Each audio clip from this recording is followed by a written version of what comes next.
ତୁମର ଶ୍ରଦ୍ଧା, ତୁମର ଆନ୍ତରିକତା ଓ ସମର୍ପଣ ଯେତେ ପୂର୍ଣ୍ଣତର ହେବ, ମାଙ୍କର କରୁଣା ଓ ଅଭୟ ସେତେ ହିଁ ଘେରି ରହିବ। ଯଦି ମା ଭଗବତୀଙ୍କର କରୁଣା ଓ ଅଭୟ ତୁମ ସଙ୍ଗେ ରହିଛି, ତେବେ ଆଉ ଏପରି କଣ ଅଛି ଯାହା ତୁମକୁ ସ୍ପର୍ଶ କରିବ ବା ଆଉ କାହାକୁ ତୁମେ ଭୟ କରିବ? ଏହି କୃପାରୁ ଅଳ୍ପ ଟିକିଏ ବି ତୁମକୁ ସକଳ ବାଧା ବିପତ୍ତି ଓ ସଙ୍କଟରୁ ପାର କରିଦେବ। ତାଙ୍କର ପୂର୍ଣ୍ଣ ଉପସ୍ଥିତି ଯଦି ତୁମକୁ ଆବୃତ କରି ରଖେ, ତେବେ ନିରାପଦରେ ତୁମ ପଥରେ ତୁମେ ଚାଲି ଯାଇପାରିବ। କାରଣ ସେ ପଥ ହେଲା ମାଙ୍କର। ଏ ଜଗତରେ ହେଉ ବା ଅଦୃଶ୍ୟ ଜଗତ ସମୂହରେ ହେଉ, କୌଣସି ଶତ୍ରୁ ଶକ୍ତି ତାହା ଯେତେ ଶକ୍ତିଶାଳୀ ହେଉନା କାହିଁକି ତୁମକୁ ସ୍ପର୍ଶ କରିପାରିବ ନାହିଁ। କୌଣସି ବିଭୀଷିକା ତୁମ ଚିନ୍ତାର କାରଣ ହୋଇପାରିବ ନାହିଁ। ଏହି କରୁଣାର ସ୍ପର୍ଶରେ, ସଙ୍କଟ ସୁଯୋଗରେ, ବ୍ୟର୍ଥତା ସାର୍ଥକତାରେ, ଦୁର୍ବଳତା ଅମୋଘ ସାମର୍ଥ୍ୟରେ ପରିଣତ ହୁଏ। କାରଣ ଦିବ୍ୟ ଜନନୀଙ୍କର ଅନୁକମ୍ପା ହେଲା ପରମେଶ୍ୱରଙ୍କ ଅନୁମତି। ଏବେ ହେଉ ବା ପରେ ହେଉ, ତାହାର ଫଳ ସୁନିଶ୍ଚିତ, ପୂର୍ବ ନିର୍ଦ୍ଦିଷ୍ଟ, ଅବଶ୍ୟମ୍ଭାବୀ ଓ ଅନିବାର୍ଯ୍ୟ। ଆଲୋଚନା କରିବା ଚିରନ୍ତନୀ ବହିର ପୃଷ୍ଠା 79। ବିଷୟବସ୍ତୁ ଅଛି ନିମ୍ନ ପ୍ରବୃତ୍ତି ଗୁଡ଼ିକୁ ପ୍ରତ୍ୟାଖ୍ୟାନ କର ପାର୍ଟ 2। ନିମ୍ନ ପ୍ରବୃତ୍ତି ଗୁଡ଼ିକୁ ପ୍ରତ୍ୟାଖ୍ୟାନ କର। ତାର ପାର୍ଟ 1 ରେ ଆମେ ପଢିଥିଲେ, ମାଙ୍କୁ ପ୍ରଶ୍ନ କରାହେଇଥିଲା, ମଧୁମୟୀ ମା, ଆମ ଚେତନା ଭିତରେ ଯେ ଏଣୁ ତେଣୁ ବାଜେ ଜିନିଷ ଗୁଡ଼ିକ ରହିଛି, ସେଗୁଡ଼ିକ କିପରି ଆମ ଚେତନାରୁ ବାହାର କରିଦେଇ ପାରିବୁ? ମା ତାର ଉତ୍ତରରେ ଲେଖିଥିଲେ, ଆଗ ସେଥିପାଇଁ ଆସ୍ପୃହ କର, ନିମ୍ନ ପ୍ରବୃତ୍ତି ଗୁଡ଼ିକୁ ପ୍ରତ୍ୟାଖ୍ୟାନ କର ଏବଂ ଉଚ୍ଚତର ଶକ୍ତିକୁ ସାହାଯ୍ୟ ପାଇଁ ଆହ୍ୱାନ କର। ଯଦି ତୁମେ କେତେକ ନିମ୍ନ ପ୍ରକୃତିର ଗତିବୃତ୍ତିକୁ ଗ୍ରହଣ କରୁନଥାଅ, ସେତେବେଳେ ସେମାନେ ଆଉ ନିଜକୁ ପ୍ରକାଶ କରିପାରିବେ ନାହିଁ। କ୍ରମେ କ୍ରମେ ସେମାନଙ୍କର ଶକ୍ତି କମିଯିବ ଓ ସେମାନେ ଲୋପ ପାଇଯିବେ। ଯେଉଁ ସବୁ ନିମ୍ନ ଗତିବୃତ୍ତିକୁ ତୁମେ ପ୍ରକାଶ କରିବା ପାଇଁ ଅସ୍ୱୀକାର କରିବ, ଅଳ୍ପ ଅଳ୍ପ ହୋଇ ସେଗୁଡ଼ିକ କ୍ରମେ ଅଦୃଶ୍ୟ ହୋଇଯିବେ। ତାପରେ ତୁମ ଚେତନା ସେହି ସବୁ ନିମ୍ନ ବୃତ୍ତି ଗୁଡ଼ିକ ଠାରୁ ମୁକ୍ତ ହୋଇଯିବ। ନିମ୍ନ ବୃତ୍ତି ଗୁଡ଼ିକୁ କେବଳ ପ୍ରକାଶ ହେବାକୁ ନଦେଲେ ଚଳିବ ନାହିଁ, କେବଳ କର୍ମରେ ନୁହେଁ, ଚିନ୍ତାରେ ଓ ଭାବରେ ମଧ୍ୟ ପ୍ରକାଶ ହେବାକୁ ସ୍ୱୀକୃତି ଦେବ ନାହିଁ। ଯେତେବେଳେ ନିମ୍ନ ଭାବାବେଗ ଗୁଡ଼ିକ ବା ନିମ୍ନ ଚିନ୍ତା ଗୁଡ଼ିକ ବା ନିମ୍ନ ପ୍ରବୃତ୍ତି ଗୁଡ଼ିକ ଆସିବାର ଦେଖିବ, ସେଗୁଡ଼ିକୁ ଅଭିବ୍ୟକ୍ତ ହେବା ପାଇଁ ଯଦି ତୁମେ ନ ଦେବ, ଯଦି ସେଗୁଡ଼ିକୁ ତୁମେ ତୁମ ସମ୍ମୁଖରୁ ଠେଲିଦେବ ଏବଂ ଏକ ଆନ୍ତରୀଣ ଅଭିପ୍ସା ଭିତରେ ରହିବ, ଖୁବ୍ ପ୍ରଶାନ୍ତ ଭାବେ ରହିବ, ତେବେ ଧୀରେ ଧୀରେ ସେଗୁଡ଼ିକର ବଳ କମିଯିବ, ସେଗୁଡ଼ିକ ଆଉ ଆସିବେ ମଧ୍ୟ ନାହିଁ। ଏହି ଭାବେ ତୁମ ଚେତନା ସେହି ସବୁ ନିମ୍ନ ଗତିବୃତ୍ତିରୁ ମୁକ୍ତ ହୋଇଯିବ। ପ୍ରତ୍ୟେକ ଜିନିଷର ମୂଳ କାରଣ ସବୁବେଳେ ରହିଛି ଯେ ତୁମକୁ ଆସ୍ପୃହା କରିବାକୁ ପଡ଼ିବ। ଆମେ ନ ଚାହିଁଲେ କିଛି ଜିନିଷ ଆମ ଭିତରେ ପ୍ରତିଷ୍ଠିତ ହେବା ପାଇଁ ସୁଯୋଗ ପାଇବ ନାହିଁ। ତେଣୁ ପ୍ରଥମେ ଆମେ ନିମ୍ନ ପ୍ରବୃତ୍ତି ଗୁଡ଼ିକୁ ପ୍ରତ୍ୟାଖ୍ୟାନ କରିବା ପାଇଁ ଯଦି ଚାହୁଁଛୁ, ତାହେଲେ ଆସ୍ପୃହା କରିବା ଏବଂ ଦ୍ୱିତୀୟରେ ଉଚ୍ଚତର ଶକ୍ତିକୁ ସାହାଯ୍ୟ ପାଇଁ ଆହ୍ୱାନ କରିବା। କାହିଁକିନା ଆମେ ସମସ୍ତେ ଜାଣିଛନ୍ତି, ମଣିଷ ବର୍ତ୍ତମାନ ପର୍ଯ୍ୟନ୍ତ ଯେଉଁ ଶରୀର ପ୍ରାଣ ମନ ନେଇକି ତିଆରି ହେଇଛି, ତାହା ଅଜ୍ଞାନର ତ୍ରିଧା ଜଗତ ବୋଲି କୁହାଯାଏ। ଅଜ୍ଞାନତା ଭିତରେ ଯେତେବେଳେ ଆମେ ରହିଛୁ, ଆମର ଶକ୍ତି ସାମର୍ଥ୍ୟ, ଆମର ଯେତେ ପ୍ରକାରର ବିଶ୍ଳେଷଣ କରିବାର କ୍ଷମତା ସାମର୍ଥ୍ୟ ସବୁକିଛି ସେ ଅଜ୍ଞାନତାକୁ ହିଁ ବେଶ କରିକି ରହୁଛି। ଯଦିଓ ଆମେ ଅନେକ ଜ୍ଞାନ ହାସଲ କରୁଛୁ, କିନ୍ତୁ ପ୍ରକୃତ ଜ୍ଞାନ ଯେଉଁ ଦିବ୍ୟ ଜ୍ଞାନ, ଯେଉଁ ସେ ସମ୍ବନ୍ଧରେ ଆମର ସମ୍ପର୍କ, ସେ ସମ୍ବନ୍ଧରେ ଆମର ଯଦି କହିବା, ସେ ଜ୍ଞାନ ସମ୍ବନ୍ଧରେ ଆମର ଜ୍ଞାନ ନାହିଁ। ତେଣୁ ସେ ସାମର୍ଥ୍ୟକୁ ପ୍ରାପ୍ତ କରିବା ପାଇଁ ହେଲେ ଉଚ୍ଚତର ଶକ୍ତିକୁ ଆହ୍ୱାନ କରିବା ନିହାତି ଦରକାର। ଏସବୁ ଆମେ ଆଲୋଚନା କରିଥିଲେ ଏବଂ ତା ଭିତରେ ଏଇଟା ମା ଯୋଉ ଲେଖୁଛନ୍ତି ଯେ ଆମ ଭିତରେ ଯଦି ଆମେ ନିମ୍ନ ପ୍ରକୃତିର ଗତିବୃତ୍ତିକୁ ଗ୍ରହଣ ନ କରିବା, ତାହେଲେ ଧୀରେ ଧୀରେ ସେମାନଙ୍କର ଶକ୍ତି କମିଯିବ ଏବଂ ସେମାନେ ଲୋପ ପାଇବେ। ତାହେଲେ ଯୋଉ ଗ୍ରହଣ କରିବା ନ କରିବା କଥା ପୁଣି କଣ କେମିତି ରହିଲା ନା, ଯେତେବେଳେ ଆମ ଭିତରେ ସେ ନିମ୍ନ ଗତିବୃତ୍ତି ଗୁଡ଼ିକ ନିଜକୁ ପ୍ରକାଶ କରିବାକୁ ଚାହିଁବେ, କାହିଁକିନା ଆମର ପ୍ରାଣ, ଆମର ଶରୀର ଇଏ ବର୍ତ୍ତମାନ ପର୍ଯ୍ୟନ୍ତ ବି ପୂର୍ଣ୍ଣ ରୂପେ ରୂପାନ୍ତର ହୋଇନାହିଁ। ତେଣୁ ଅନେକ ସମୟରେ ଆମର ଅବଚେତନା ଭିତରୁ ହଉ ଏବେ ଆମକୁ ସେ ମୁଣ୍ଡ ଟେକି ଉଠିବ ପ୍ରକୃତିରୁ ଆମେ ବର୍ତ୍ତମାନ ପର୍ଯ୍ୟନ୍ତ ପ୍ରକୃତି ଉପରେ ଆମ ନିୟନ୍ତ୍ରଣ ଆସିନାହିଁ। ତେଣୁ ନେଚର ମଧ୍ୟ ଆଜ ଏ ହ୍ୟୁମାନ ବିଙ୍ଗ ଆମ ଭିତରେ କେତେ ଗୁଡିଏ ପ୍ରବୃତ୍ତିକୁ ସେ ତାର ସ୍ଥାନ ଦେଇଛି। ସେ ସବୁ ମଧ୍ୟ ଆମକୁ ଆମର ଶାରୀରିକ କ୍ଷରଣ ଦ୍ଵାରା ଅନେକ ଗ୍ରନ୍ଥିର କ୍ଷରଣ ଫଳରେ ଆମ ଭିତରେ ପ୍ରବୃତ୍ତି ଗୁଡିକ ମଧ୍ୟ ପ୍ରକାଶିତ ହେବେ। ତେଣୁ ସେଥିରୁ ମୁକ୍ତ ହବାକୁ ହେଲେ ଆମକୁ ତାକୁ କେବଳ ବାହାରକୁ ପ୍ରକାଶ କରିବାକୁ ନଦେଲେ ଚଳିବ ନାହିଁ ବୋଲି କହିଲେ ତା ଅର୍ଥ ଯେ କେବଳ ଆମ ଭିତରେ ଭିତରେ ମନ ଭିତରେ ରଖିବା ବା କେବଳ ବାହ୍ୟ ସିନା ମୁଁ ସଫାସଫି ରହିବି, ସଫାସଫି ମାନେ ବାହାରକୁ ଦେଖେଇ ହେବି ବା ବାହାରକୁ ସେଟା ପ୍ରକାଶ କରିବାକୁ ସୁଯୋଗ ଦେବି ନାହିଁ, କିନ୍ତୁ ଚିନ୍ତାରେ ଭାବରେ ଆମ ଚିନ୍ତାରେ ବି ଯେମିତି ସେ ପ୍ରକାଶ ନ ପାଏ ତାକୁ ଆମକୁ ଗୁରୁତ୍ୱ ଦେବାକୁ ପଡିବ। ଆମର ଭାବନା ଭିତରେ ବି ନ ଆସେ, ଆମର ଭାବ ମାନେ ସେ ପ୍ରତି ଯେମିତି ଆମର ଏକ ଇନକ୍ଲିନେସନ ବା ନମ୍ର ଭାବ ନ ରୁହେ। ଯେତେବେଳେ ବି ଆମ ଭିତରେ ସେ ଭାବ ଆସିବ ତାକୁ ଆମେ ଅଭିବ୍ୟକ୍ତ ହେବା ପାଇଁ ସୁଯୋଗ ଦେବା ନାହିଁ। ଆମ ଚିନ୍ତା ଭିତରକୁ ଆସିଲେ ତାକୁ ସାଙ୍ଗେ ସାଙ୍ଗେ ନେଇକି ମାଙ୍କ ପାଖରେ ସମର୍ପଣ କରିବ। ସେଥିପାଇଁ ଲେଖୁଛନ୍ତି ଏଇଠି ଲେଖିଲେ ଲାଷ୍ଟକୁ ଏକ ଆନ୍ତରୀଣ ଅଭିପ୍ସା ଭିତରେ ସବୁବେଳେ ନିଜକୁ ରଖିବ। ଏକ ଆନ୍ତରୀଣ ଅଭିପ୍ସା ଭିତରେ ସବୁବେଳେ ନିଜକୁ ରଖିବ, ପ୍ରଶାନ୍ତ ରହିବ। ତାହା ପରିଣାମ ସ୍ୱରୂପ କଣ ହବ ନା ଧୀରେ ଧୀରେ ତାର ବଳ କମିଯିବ ଏବଂ ସେ ଆଉ ଆମ ଭିତରକୁ ଆସିବେ ନାହିଁ। ଏମିତି ଆମର ଗତିବିଧିରୁ ଆମେ ମୁକ୍ତ ହୋଇଯାଇ ପାରିବା। ତାର ପାର୍ଟ 2 ରେ ଯାହା ଲେକ୍ଚର ଆମେ ଆଗ ପଢିଦବା। ଉଦାହରଣ ସ୍ୱରୂପ ଯେତେବେଳେ ଅବାଞ୍ଛିତ ଚିନ୍ତା ସବୁ ଆସି ପହଞ୍ଚିଛନ୍ତି, ପାର୍ଟ 2 ରେ ସିଧାସଳଖ ଆରମ୍ଭ ହେଇଛି ଉଦାହରଣ ସ୍ୱରୂପରୁ।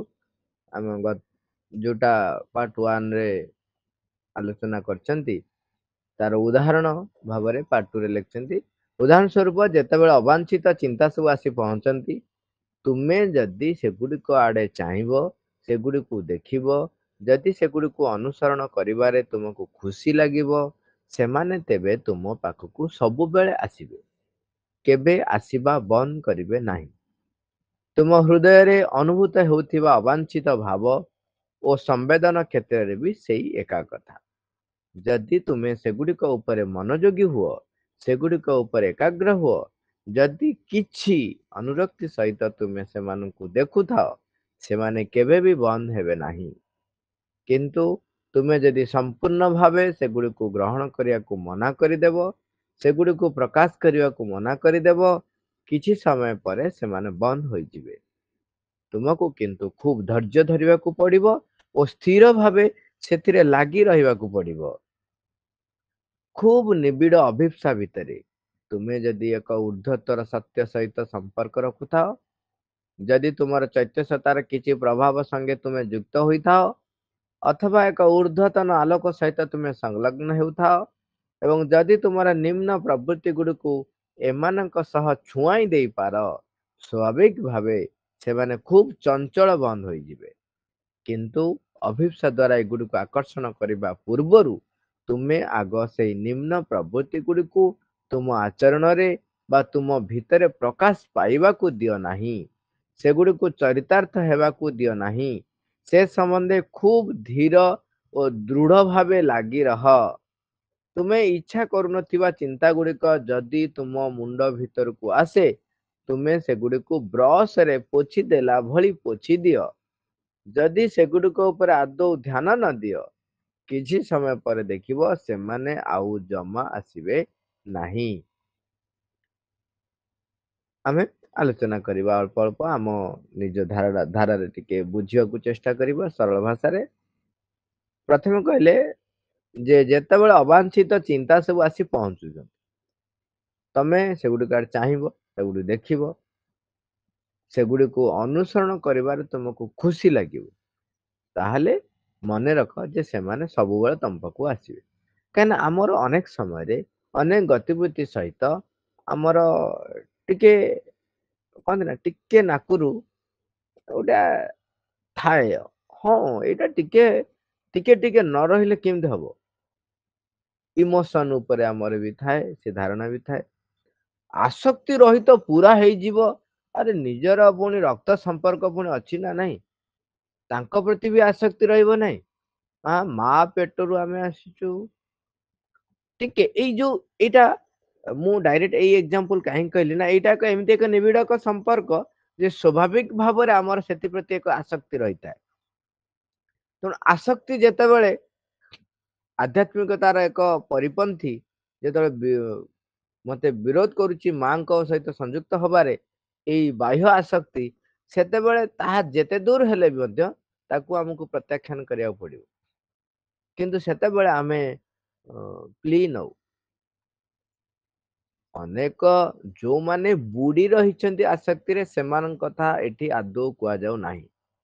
ସେମାନଙ୍କ ପାଇଁ ସେଇଟା ହଉଛି ସର୍ବୋପରି, ଏବଂ ସେଗୁଡ଼ିକୁ ଚରିତାର୍ଥ କରିବା ପାଇଁ ସେମାନେ ତାଙ୍କର ସବୁବେଳେ ତାଙ୍କର ଚିନ୍ତାଠୁ ଆରମ୍ଭ କରି ତାଙ୍କର କାର୍ଯ୍ୟାବଳୀ ଗୁଡିକ ସେଇ ତଦନୁରୂପ ତିଆରି କରିଛନ୍ତି। କିନ୍ତୁ ଯୋଉମାନେ ସାଧନା କରୁଛନ୍ତି, ଯୋଉମାନେ ଚାହୁଁଛନ୍ତି ଯେ ନା ସେମାନେ ଏଇ ଯୋଉ ସଂସାରକୁ ଆସିଛନ୍ତି, ଏଇ ଯୋଉ ପୃଥିବୀକୁ ଆସିଛନ୍ତି, ଭଗବାନ ମା କଣ ଚାହୁଁଛନ୍ତି ତା ଭିତରେ ପରିପ୍ରକାଶ ହବା ପାଇଁ, ତାକୁ ପ୍ରସ୍ଫୁଟିତ କରିବା ପାଇଁ, ତାକୁ ପରିପ୍ରକାଶ କରିବା ପାଇଁ ଭଗବାନ ଯାହା ଚାହିଁଛନ୍ତି ତାହା କିପରି ତାଙ୍କର ଏଇ ଜନ୍ମ ଭିତରେ ସେ ପରିପ୍ରକାଶ କରିପାରିବେ ଅବିକୃତ ଭାବରେ। ତେଣୁ ସେମାନେ ସାଧନା କରୁଛନ୍ତି ବା ସାଧନା କରିବାକୁ ଚେଷ୍ଟା କରୁଛନ୍ତି, ସେମାନଙ୍କ ପାଇଁ ଏ କଥା ଗୁଡିକ ଲେଖାଯାଇଛି। ଆଉ ଗୋଟେ ଛୋଟିଆ ଏକ୍ସାମ୍ପଲ ଟେ ଦେଖିବା। ଆମେ ଯେତେବେଳେ ଘରେ ଦେଖିବା ଦେହ ଖରାପ ହେଇଛି ବା ଜଣଙ୍କୁ ଜର ହେଇଛି କିମ୍ବା କୌଣସି ପ୍ରକାର ଦେହ ଖରାପ ହେଇଛି, ତାକୁ ଏଇଟା ପ୍ରାୟତଃ ପିଲା ବେଳେ ବହୁତ ହୁଏ, ବଡ ହେଲା ପରେ ବି ହୁଏ, ହୁଏନି ନୁହଁ, ହୁଏ, ସବୁବେଳେ ହୁଏ। ଯଦି ବଡ ଭାଇ କିମ୍ବା ଭଉଣୀ, ସାନ ହଉ ବଡ ହଉ, କାହାକୁ ଯଦି ଜର ହେଇଛି ବା ଦେହ ଖରାପ ହେଇଛି, ମା ତା ପାଇଁ ସବୁ କରିଦଉଥିବ, ତାକୁ ଖୁଆଇ ଦଉଥିବ ଇତ୍ୟାଦି ଇତ୍ୟାଦି, ତାକୁ କେତେ ପ୍ରକାରର ବ୍ୟଞ୍ଜନ, ଏଇଟା ଇଚ୍ଛା ହଉନି, ହଉ ଠିକ ଅଛି ତୁ ହଉ ନ ଖା, ଏଇଟା ଖାଇବୁ ସେଇଟା ଖାଇବୁ ପଚରା ହଉଥିବ।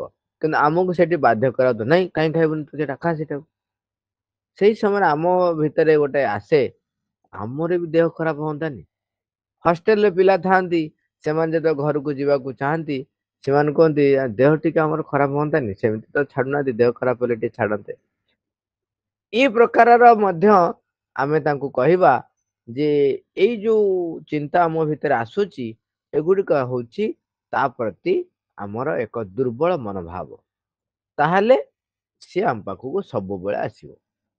ସେଥିପାଇଁ ସେ ଲେଖୁଛନ୍ତି, ଯେତେବେଳେ ଅବାଞ୍ଛିତ ଚିନ୍ତା ସବୁ ଆସି ପହଞ୍ଚନ୍ତି, ତୁମେ ଯଦି ସେଗୁଡିକ ଆଡେ ଚାହିଁବ, ସେଗୁଡିକୁ ଦେଖିବ, ଯଦି ସେଗୁଡିକୁ ଅନୁସରଣ କରିବାରେ ତୁମକୁ ଖୁସି ଲାଗିବ, ସେମାନେ ତେବେ ତୁମ ପାଖକୁ ସବୁବେଳେ ଆସିବେ, କେବେ ଆସିବା ବନ୍ଦ କରିବେ ନାହିଁ। ତୁମେ ତାକୁ ଯାହା ବି ନାଁ ଦିଅ, ତମେ କୁହ ଏଇଟା ଟିକେ ଦରକାର ବା ଏତିକି ଟିକେ ଦରକାର, 1% ଦରକାର, 0.001% ବି ତମେ ଯଦି ତାଙ୍କ ପ୍ରତି ଅନୁସରଣ ରହିବ ବା ତ ଖୁସି ଲାଗିବ ତମକୁ, ହଁ ଯାହା ହଉ। ବେଳେ ବେଳେ ଅନେକ ସବୁ ଗତିବିଧି ଗୁଡାକ ଆମେ ଯଦି ନିଜେ ଟିକେ, ଆମେ ସମସ୍ତେ ସଚେତନ ହେଲେଣି, ଆମେ ଜାଣିଛନ୍ତି କେତେ ଗୁଡେ ଗତିବିଧି ପ୍ରତି ଆମକୁ ଭଲ ଲାଗେ ସେ ଗତିବିଧି। ତେଣୁ ଯୋଉ ଭଲ ଲାଗିଲା ନା, ତାମାନେ ତ ଆମେ ତାକୁ ଅନୁସରଣ କରିବାରେ ଖୁସି ଲାଗିଲା ଆମକୁ, ତାହେଲେ ସେ ଆସିବେନି, ସେ ଆମ ପାଖରୁ ଛାଡି କେମିତି ଯିବେ? ତେଣୁ ସେଥିପାଇଁ ନିଜକୁ ଷ୍ଟ୍ରିକ୍ଟ ହେବାକୁ ପଡିବ। ସେ ଲେଖୁଛନ୍ତି, ତାପରେ ଆହୁରି ବର୍ଣ୍ଣନା କରୁଛନ୍ତି ଯେ ତୁମ ହୃଦୟରେ ଅନୁଭୂତ ହେଉଥିବା ଅବାଞ୍ଛିତ ଭାବ ଓ ସମ୍ବେଦନ କ୍ଷେତ୍ରରେ ବି ସେଇ ଏକା କଥା। ଆମର ଯୋଉ ଇମୋସନାଲ ବିଙ୍ଗ, ଇଏ ସାଧାରଣତଃ ଏଥିରେ ଭାରି ଧୁରନ୍ଧର। ଭାରି ଧୁରନ୍ଧର କାହିଁକି ନା, ପ୍ରକୃତି ଆମକୁ ତିଆରି କରିଛି, ସିଏ ତାର ଯୋଉ ଅଜ୍ଞାନର, ଆମେ ଯୋଉ ଅଜ୍ଞତା ଭିତରେ ରହିଛନ୍ତି, ସେଥିରୁ ସିଏ ମୁକୁଳେଇବା ପାଇଁ ଗୋଟିଏ ପରେ ଗୋଟିଏ, ଗୋଟିଏ ପରେ ଗୋଟିଏ ପାବଛ ଅଗ୍ରଗତି ହେଇ ହେଇ ଚାଲିଛି। ତା ଭିତରେ ଆମେ ମଣିଷ ଯେତେବେଳେ ହେଇଛନ୍ତି, ଆମ ମନ ପାଖରେ ଆସି ପହଞ୍ଚଛନ୍ତି। ତେଣୁ ଆମର ଏବେ ବି ମନୁଷ୍ୟ ଯୋଉ ସୃଷ୍ଟି ହଉଛି, ମନୁଷ୍ୟ ଯୋଉ ସୃଷ୍ଟି ହେଇ ଚାଲିଛି ଏବେ ପର୍ଯ୍ୟନ୍ତ ବି, ତାହା ସେ ଅଜ୍ଞତାରୁ ବା ଅଜ୍ଞାନତା ଭିତରୁ ହିଁ ସେ ଜନ୍ମ ହଉଛି। ତେଣୁ ତା ଭିତରେ ସେଇ ପୂର୍ବର ସମସ୍ତ ଗତିବୃତ୍ତିର ଯେମିତି ଜଡ଼ ତା ଭିତରେ ରହିଛି। ତେଣୁ ଆମ ଭିତରେ ଯେତେବେଳେ ଭାବ ବା ସମ୍ବେଦନା ଆମ ଭିତରେ ଆସେ, ତାହା ପ୍ରାୟତଃ ଆସକ୍ତି ଯୁକ୍ତ ହେଇକି ଆସେ ଏବଂ ସ୍ୱକୈନ୍ଦ୍ରିକ ହେଇକି ଆସେ, ଆତ୍ମକୈନ୍ଦ୍ରିକ ହୋଇପାରେ ନଥାଏ। ଯଦି ସେତିକି ସାଧନା ପରିଶ୍ରମ କରିଛନ୍ତି, ତାହେଲେ ବେଳେ ବେଳେ ତାକୁ ଆମେ ଚିହ୍ନି ପାରିବା ଯେ ଏଇଟା ମୋର କୋଉଠୁ ଆସିଲା, ଆତ୍ମରୁ ଆସିଲା କିମ୍ବା ବାହ୍ୟ ଭାବରୁ ଆସିଲା। ସେଇ ପର୍ଯ୍ୟନ୍ତ ଆମକୁ ପ୍ରସ୍ତୁତ ହେବାକୁ ପଡିବ। ତେଣୁ ଆମ ହୃଦୟରେ ଆମର ଯୋଉ ଇମୋସନ, ଆମର ଯୋଉ ଇମ୍ପଲ୍ସ, ଯୋଉ ସମ୍ବେଦନା ଆସୁଛି, ତାକୁ ଆମେ ସେଠି ଲେଖୁଛନ୍ତି ସେଥିପାଇଁ ତାକୁ ମନୋଯୋଗୀ ହବାକୁ ପଡିବ, ସେଗୁଡିକ ଉପରେ ଏକାଗ୍ର ହବ। ଆଉ ଯଦି ତମେ ତା ପ୍ରତି ଅନୁରକ୍ତି ରହିବ, ଅନୁରକ୍ତି ସେଇ ଏକା କଥା ପୁଣି ଆସିଲା, ତମେ ତାକୁ ସୌହାର୍ଦ୍ଦ୍ୟପୂର୍ଣ୍ଣ କହିବ ଯଦି, ତାହେଲେ ସେମାନେ କେବେ ବି ବନ୍ଦ ହେବେ ନାହିଁ। ବେଳେ ବେଳେ ଲୋକ ଯେତେବେଳେ ଦେଖନ୍ତି ବାହାରକୁ, ସାଧୁ ମାନଙ୍କୁ କୁହନ୍ତି ଭାରି କଠୋର ହୃଦୟ, ନିଷ୍ଠୁର ହୃଦୟ। କାରଣ ଆମେ ଦେଖିବା ସେମାନେ ସବୁବେଳେ ଚାହାନ୍ତି ମଣିଷର ଯୋଉ ବାହ୍ୟ ଭାବ, ବାହ୍ୟ ସମ୍ବେଦନ, ବାହ୍ୟ ସହାନୁଭୂତି, ସେଇଟା ଯଦି ନାହିଁ ତାହେଲେ ସେମାନେ କୁହନ୍ତି ଯେ ଏଟା ପୁରା ନିଷ୍ଠୁର ପାଷାଣ ହୃଦୟ। କିନ୍ତୁ ଆଧ୍ୟାତ୍ମିକ କ୍ଷେତ୍ରରେ ତମେ ଯେତେବେଳେ ଅଗ୍ରଗତି କରୁଛ, ସେତେବେଳେ ମା ବା ପରମ ପ୍ରଭୁଙ୍କ ବ୍ୟତିରେକ, ତାଙ୍କୁ ପରିପ୍ରକାଶ ବ୍ୟତିରେକ ଆଉ ସମସ୍ତ ଜିନିଷର କିଛି ଅର୍ଥ ନାହିଁ। ଏଇ ଭାବଟା ତମ ଭିତରେ ରହିବା ଦରକାର। କୌଣସି ମାନୁଷୀ ତଦନୁ ବା ବାହ୍ୟ ସ୍ପନ୍ଦନର ପ୍ରେରଣାରେ ଆମ ଭିତରେ ଯେମିତି ଆମେ ସ୍ପନ୍ଦିତ ନ ହୁଅନ୍ତୁ। ଯାହାବି ଆପଣ କୁହନ୍ତୁ, କା ଦୁଃଖରେ ଦୁଃଖୀ ହବା କୁହନ୍ତୁ, ସମ ଦୁଃଖୀ ହବା କିମ୍ବା ସହାନୁଭୂତି ଦେଖେଇବା ଇଏ ବି ହଉ, କିମ୍ବା ସାହାଯ୍ୟ କରିବାର ମନୋବୃତ୍ତି କୋଉ ଦୃଷ୍ଟିକୋଣରୁ ଥାଏ, ସେଇଟାକୁ ଆମକୁ ଦେଖିବାକୁ ପଡିବ। ଆମେ ସାହାଯ୍ୟ ଯେତେବେଳେ କରିବାକୁ ଯାଉ, ସେତେବେଳେ ଆମ ଭିତରେ କଣ ଭାବ ରହିଛି, ତାକୁ ଆମକୁ ଦେଖିବାକୁ ପଡିବ। ଏବଂ ଯେ କୌଣସି କ୍ଷେତ୍ରରେ କୋଉ ଗୋଟାକ ବି ଛାଡି ହବ କୁହନ୍ତୁ, ଆମେ ତ ତା ଭିତରେ ଜଡ ମାନେ ଜଡିତ ହେଇ ରହିଛନ୍ତି। ଟିକେ ଛୋଟ ଛୋଟ କଥା କହିଲେ ଯଦି ଆମର ଅ ଯୋଉ ପ୍ରକାରର ମେଣ୍ଟାଲିଟି ରହିଛି, ମନସ୍ତତ୍ଵ ରହିଛି, ସେଇ ମନସ୍ତତ୍ଵ ସହିତ ଯିଏ ନ ମିଶିଲା, ତା କଥା ଗୁଡାକ ଆମକୁ କେବେ ବି ଭଲ ଲାଗେ ନାହିଁ। ସେ ଭଲ କଥା କହିଲେ ବି ଆମକୁ ଭଲ ଲାଗେ ନାହିଁ। ଏଠି ହଉଛି ଇଏ ହଉଛି କଣ ଆମର ଆଉ ଗୋଟେ ଦିଗ।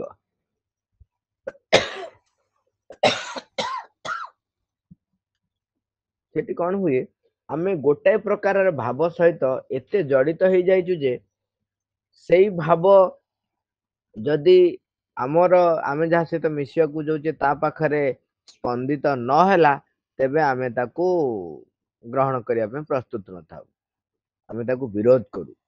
ତେଣୁ ବିରୋଧ ମାନେ ପାର୍ଟିସନ, ମାନେ ଅଲଗା ଅଲଗା ଭାବ ଆସିଲା। ଇଏ ଯେମିତି ସେମିତି ଆପଣ ଦେଖନ୍ତୁ, ଗୋଟେ ହଉଛି କରୁଣା, ଯୋଉଟା ଭଗବାନଙ୍କର କରୁଣା ଭାବ। ଆଉ ଗୋଟେ ହଉଛି ଦୟା, ଆମେ ଯୋଉଟା ମଣିଷ ଦୟା କରେ। ଭଗବାନଙ୍କର କରୁଣା ଏବଂ ଆମର ଦୟା। ଦୟା ଭାବକୁ ବେଳେ ବେଳେ ଲୋକ କଣ କରନ୍ତି, କରୁଣା ଭାବ ସହିତ ତୁଳନା କରିଦିଅନ୍ତି, ଦିବ୍ୟ କରୁଣା ସହିତ।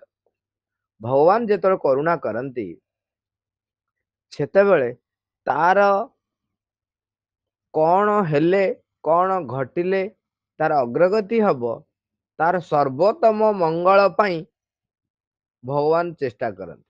ଦରକାର ପଡ଼ିଲେ ଭଗବାନଙ୍କର କରୁଣା ଆମର ବାହ୍ୟ ଦୃଷ୍ଟିକୋଣରୁ ତା ପାଇଁ ଏକ ବାଧା ବିପତ୍ତି ବା ଏକ ବିରାଟ ଏକ ଦୁର୍ଘଟଣା ଭଳିଆ ଦେଖା ଯାଉଥାଇପାରେ।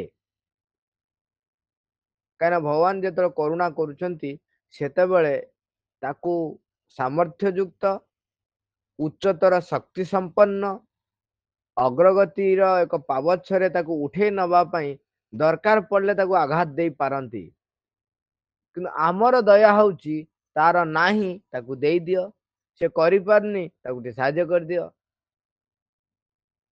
ଏଇ ଦୟାର ଭାବ ଏବଂ ଭଗବାନଙ୍କର କରୁଣାର ଭାବ ତାକୁ ବେଳେବେଳେ ଆମେ ମିସ୍ ଇଣ୍ଟରପ୍ରିଟେସନ କରୁ ବା ସମାନ ବୋଲି ଭାବି ଦଉ। ତାହା ଏକ ଭୁଲ ଧାରଣା। ମୁଁ ଟିକେ ଅତି ଗଭୀରକୁ ଯାଇକି କଥା କହୁଛି। ଯଦି ଛୋଟ ଛୋଟ କଥାରେ କହିବା, ଆମେ ଯଦି ସେ କାହା ଦୁଃଖରେ ଦୁଃଖୀ ହେଇଯିବା, କାହା ଖୁସିରେ ଖୁସି ହେଇଯିବା, କାହା କଣ ଓହୋ ଆହା ଚୁଚୁ ଆହା ଯଦି ନହେଲା ତାହେଲେ କଣ ଇଏ ଗୋଟେ କି ମଣିଷ ବା, ସାଧନା କଲା ବୋଲି କଣ ଟିକେ ଆହା ଚୁଚୁ ବି ହବ ନାହିଁ ଇଏ। ତେଣୁ ସେଇ ଆହା ଚୁଚୁ ଯଦି ନହେଲା ଆମେ ତାକୁ କହୁ ସେଟା ହଉଛି ହୃଦୟହୀନ। ଏଠି ସେ କଥା କୁହାଯାଉନି। ଏଠି କୁହାଯାଉଛି ଯୋଉ ଯୋଉ ଭାବ ସମ୍ବେଦନ, ଯୋଉ ଯୋଉ ସ୍ପନ୍ଦନ, ମାନୁଷୀ ସ୍ପନ୍ଦନ ବା ପ୍ରାଣଗତ ସ୍ପନ୍ଦନ, ଏବଂ ଯୋଉ ଯୋଉ ସ୍ପନ୍ଦନ ଭଗବତ ସ୍ପନ୍ଦନ ମତେ ମାଙ୍କ ସହିତ ଯୁକ୍ତ କରୁଥିବ, ସେଇ ପ୍ରବୃତ୍ତି ଗୁଡ଼ିକୁ ବ୍ୟତିରେକ ଆଉ ଯାହା ପ୍ରବୃତ୍ତି ରହିଲା ତା ପ୍ରତି ଆମର କୌଣସି ଅନୁରକ୍ତି ରହିବ ନାହିଁ। ଯଦି ନ ରହିବ, ଯଦି ଟିକେ ବି ଅନୁରକ୍ତି ରହିଲା ତାହେଲେ ସେ କେବେ ବି ବନ୍ଦ ହବ ନାହିଁ। ସେଇଥିପାଇଁ କହୁଛନ୍ତି ତୁମେ ଯଦି ସମ୍ପୂର୍ଣ୍ଣ ଭାବେ ସେଗୁଡ଼ିକୁ ଗ୍ରହଣ କରିବାକୁ ମନା କରିଦବ, ସେଗୁଡ଼ିକୁ ପ୍ରକାଶ କରିବାକୁ ମନା କରିଦବ, କିଛି ସମୟ ପରେ ସେମାନେ ବନ୍ଦ ହେଇଯିବେ। ତାକୁ ସମ୍ପୂର୍ଣ୍ଣ ରୂପେ ମନା କରିବାଟା ଏତେ ସହଜ ହୁଏନି, କାହିଁକିନା ଆମେ ମଣିଷର ସେଇ ସ୍ପନ୍ଦନରେ ଏବେ ବି ରହିଛନ୍ତି। ଆଉ ସେଇଥିପାଇଁ ଆମେ କୃତଜ୍ଞତାର ଆଲୋଚନା କଲାବେଳେ ମନେ ପକାନ୍ତୁ, ଆମେ ଆଲୋଚନା କରିଥିଲେ ସେଥିରେ ତ ସେ ଲେଖିଥିଲେ ତମେ କୃତଜ୍ଞ କାହା ପାଖରେ ହଉଛ, ମାଙ୍କ ପାଖରେ ହଉଛ ନା ବ୍ୟକ୍ତି ପାଖରେ ହଉଛ? ତମେ ଯୋଉ ବିନମ୍ର ହଉଛ, ଡରିକିରି ବିନମ୍ର ହଉଛ ନା ଜ୍ଞାନ ଯୁକ୍ତ ହୋଇ ତମେ ବିନମ୍ର ହେଇଛ?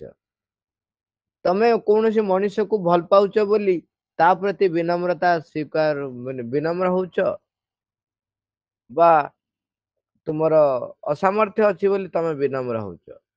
ସେଇଭଳି ଭାବରେ ଆମେ ମନେ ରଖିବାକୁ ପଡିବ ଯେ ଆମର ଯୋଉ ସ୍ପନ୍ଦନ, ଯୋଉ ଭାବାବେଗ, ଯୋଉ ଚିନ୍ତା, ଆମେ ତ ଗୋଟେ ବଢିଆ ମଜା କଥାଟେ, ମୁଁ ଛୋଟିଆ କଥାଟା କିନ୍ତୁ ସବୁବେଳେ କହେ, ଯଦି କୌଣସି ଜାଗାରେ ପୁଅ ଝିଅ ବର୍ତ୍ତମାନ ଏବେ ସେଟା ବେଶୀ, ପୁଣି ଯଦି କୌଣସି ଜାଗାରେ ପୁଅ ଝିଅ ଦି ଜଣ ଯାଉଥିବେ ସାଙ୍ଗେ ସାଙ୍ଗେ ଆମ ଭିତରେ ଦେଖୁନ କେମିତି ହଉଛନ୍ତି, ଏଗୁଡାକ ଆଉ ହେବେ ନାହିଁ, ସବୁବେଳେ ଯୋଡି ଯାଉଣି ହେଇଗଲେ। କିନ୍ତୁ ଆମେ କେବେ ବି ଭାବୁନାହାନ୍ତି ଯେ ସେମାନେ ଦି ଜଣ ଭାଇ ଭଉଣୀ ହେଇଥିବେ ବୋଲି। ଏମିତି ଗୋଟେ ଘଟଣା ବି ଆଶ୍ରମରେ ଥରେ ଘଟିଥିଲା। ଆଶ୍ରମରେ ଗୋଟେ ଆଶ୍ରମରେ ଘଟିଥିଲା। ଆଶ୍ରମ କହିଲେ ଆମେ ସାଙ୍ଗେ ସାଙ୍ଗେ ପଣ୍ଡିଚେରୀ ଭାବି ଦଉଛନ୍ତି। ଗୋଟେ ଜାଗାରେ ଦି ଜଣ ସବୁବେଳେ ଝଗଡା ଝାଟି ଲାଗନ୍ତି, ଦି ଜଣ ପୁଅ ଝିଅ ସବୁବେଳେ ଝଗଡା ଝାଟି ଲାଗନ୍ତି। ସେଠୁ ଜଣେ ତାକୁ ସବୁବେଳେ ଦେଖିକି ଗୋଟେ ରଙ୍ଗ କମେଣ୍ଟସ ଦିଅନ୍ତି, ଏଇଟା ଏମିତି କଣ ହଉଛନ୍ତି, ଅତି ଗୋଟେ ଫାଜିଲ ଭଳିଆ ହଉଛନ୍ତି, ଅଧିକ ହଉଛନ୍ତି। ସେଠୁ ଦିନେ ଆଉ ଜଣେ ତାଙ୍କ ପାଖରେ ସେ ସେଟାକୁ ଶୁଣିଲେ, କହିଲେ ତମେ ଯୋଉ ମନ୍ତବ୍ୟଟି ଦଉଛ ତମେ କେବେ ଜାଣିବାକୁ ଚେଷ୍ଟା କରିଛ କଣ ଘଟଣା ବୋଲି? କହିଲେ ନାଇଁ। କହିଲେ ଠିକ ଅଛି ଚାଲ ଯିବା।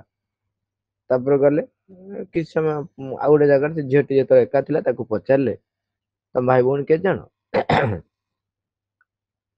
ସେ କହିଲେ, ପଚାରିଲେ ବୁଝିଲେ, ସେ କହିଲେ ମୋର ପାଞ୍ଚ ଭାଇ। ତାପରେ କଥା ହଉ ସବୁ କିଏ କୋଉ ଭାଇ କୋଉଠି କଣ ଅଛନ୍ତି ସବୁ ପଚାରି ବୁଝିଲେ, ସବୁ ବୁଝିଲେ ଯେ ବଡ ଭାଇ ଅମୁକ ଜାଗାରେ, ସେ ଭାଇ ଅମୁକ ଜାଗାରେ, ମାନେ 4 ନମ୍ବର ଭାଇ ଏଇଟା, ଏଇ ଯୋଉ ବଦମାସ ଟା ଯାଉନି, ସେ ଦୂରରୁ ଦେଖୁଛି, ଏଇ ଯୋଉ ବଦମାସ ଟା ଯାଉନି ସେଇଟା ହଉଛି ମୋର ଆଉ ଗୋଟେ ଭାଇ। ଏଇଟେ ବଦମାସ, ସବୁବେଳେ ଖେଟରେ ଖେଟରେ ହେଇ ମୋ ସାଙ୍ଗେ ଲାଗୁଛି ଆଉ ମତେ ଚିଡଉଛି, ବାଟରେ ଘାଟରେ ମତେ ଏଣୁ ତେଣୁ ଚିଡଉଛି, ଆଉ ମୁଁ ତାକୁ ମାରିବାକୁ ଗୋଡଉଛି, ଆମ ଦି ଜଣଙ୍କର ସବୁବେଳେ ଲାଗୁଛି। ଏଇଟା ହଉଛି ସେଇ 4 ନମ୍ବର ଭାଇ। ଆଉ ଗୋଟେ ଭାଇ ମୋର ସେ ଅମୁକ ଜାଗାରେ ଅଛନ୍ତି, ସେ ସାନଟି ସେଇ ଜାଗା। ସେଇଠୁ ଏଇ ଯୋଉ ବ୍ୟକ୍ତିଟିଏ, ସିଏ ଅନେକ ଦିନ ଧରି ଯୋଉ ଭାବ, ଯୋଉ ସ୍ପନ୍ଦନ ତାଙ୍କ ଭିତରେ ଆସୁଥିଲା, ଏଇଟା ଏକ, ତେଣୁ ଏଇଗୁଡିକ ସବୁ ଆମକୁ ଆର ଉର୍ଦ୍ଧ୍ୱକୁ ଯିବାକୁ ପଡିବ।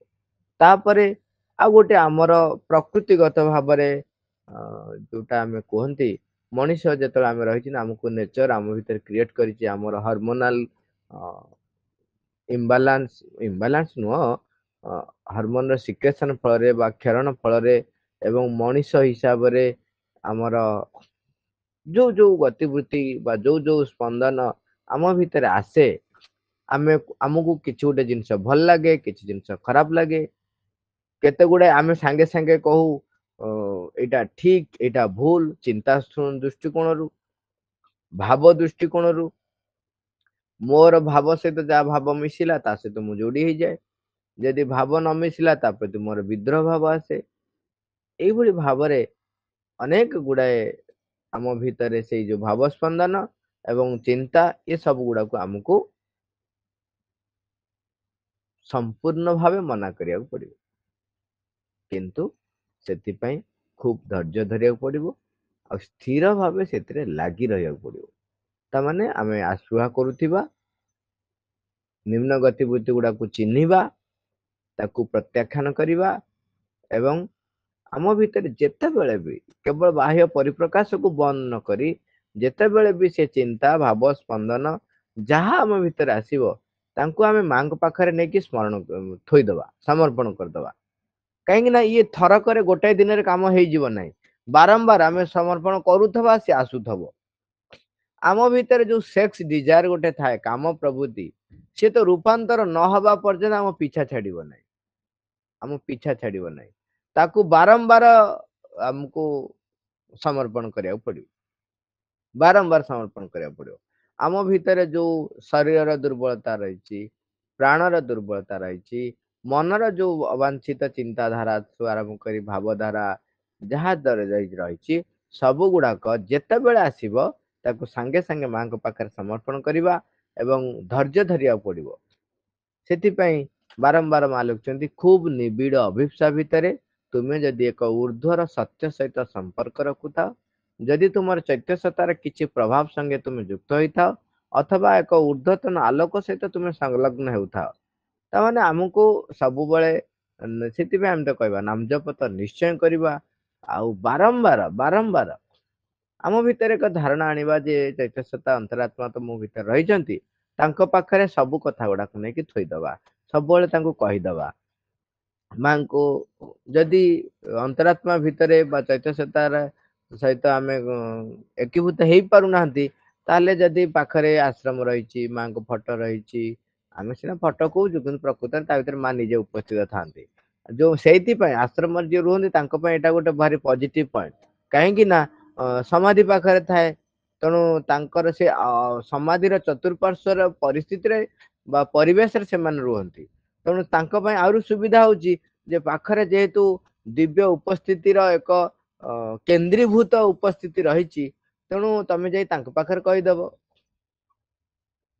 କିନ୍ତୁ ବାରମ୍ବାର ଗୋଟେ ନିଜ ଭିତରେ ଅଭିପ୍ସା ରଖିଲେ ନିଜ ଭିତରେ ଅନ୍ତରାତ୍ମା ପାଖରେ କିମ୍ବା ଯଦି ଯଦି କେହି ଊର୍ଦ୍ଧ୍ୱତର ଶକ୍ତି ପାଖରେ ତମେ ତାଙ୍କୁ ବା ଊର୍ଦ୍ଧ୍ୱତନ ଆଲୋକ ସହିତ ପାଖରେ ତମେ ତାକୁ ସମର୍ପଣ କରିବ ଏବଂ ସେଥିପାଇଁ ଯଦି ତୁମର ନିମ୍ନ ପ୍ରବୃତ୍ତି ଗୁଡିକୁ ଏମାନଙ୍କ ସହ ଛୁଆଇଁ ଦେଇପାର ସ୍ୱାଭାବିକ ଭାବେ ସେମାନେ ଖୁବ ଚଞ୍ଚଳ ବନ୍ଦ ହେଇଯିବେ ତ ଏଇଟା ହଉଛି ଆଉ ଟିକେ କ୍ୱିକ ଆକ୍ସନ ହବ ତମେ ଯଦି ମାଙ୍କ ପାଖରେ ସମର୍ପଣ କଲ ଚୈତ୍ୟସତ୍ତା ପାଖରେ ସମର୍ପଣ କଲ ଚୈତ୍ୟସତ୍ତାକୁ ତାଙ୍କ ସହିତ ସଂଲଗ୍ନ କରାଇଦେଲ ତାହେଲେ ଏଟା କ୍ୱିକ ଆକ୍ସନ ହବ ତେଣୁ ନିମ୍ନ ପ୍ରବୃତ୍ତି ଗୁଡିକୁ ପ୍ରତ୍ୟାଖ୍ୟାନ କରିବା ଆମ ପାଇଁ ସହଜ ହେଇଯିବ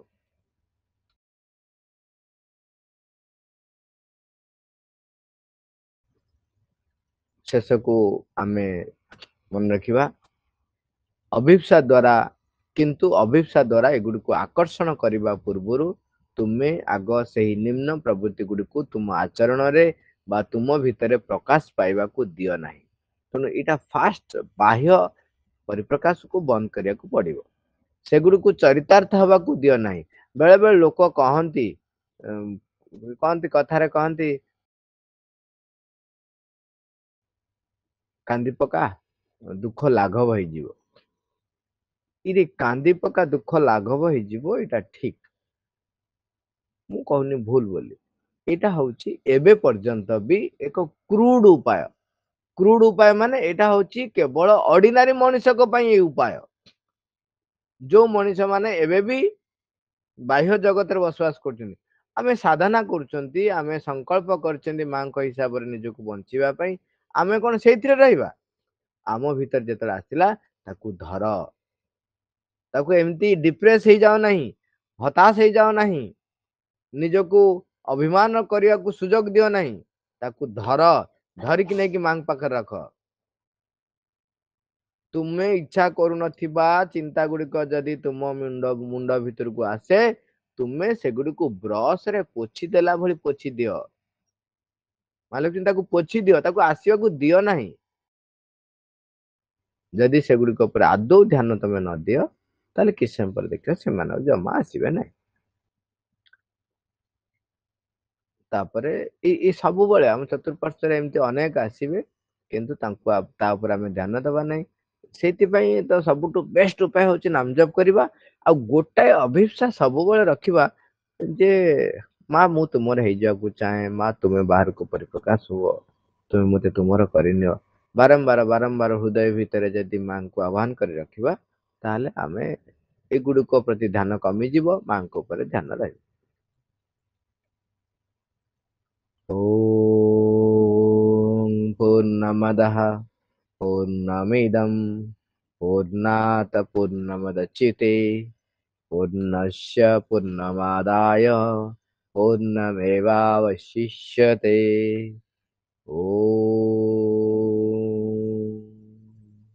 पूर्णमदः पूर्णमिदं पूर्णात् पूर्णमुदच्यते पूर्णस्य पूर्णमादाय पूर्णमेवावशिष्यते।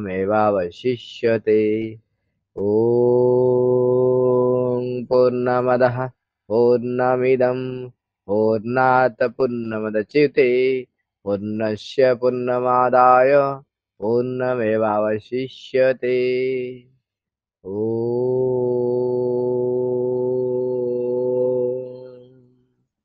शान्तिः शान्तिः शान्तिः।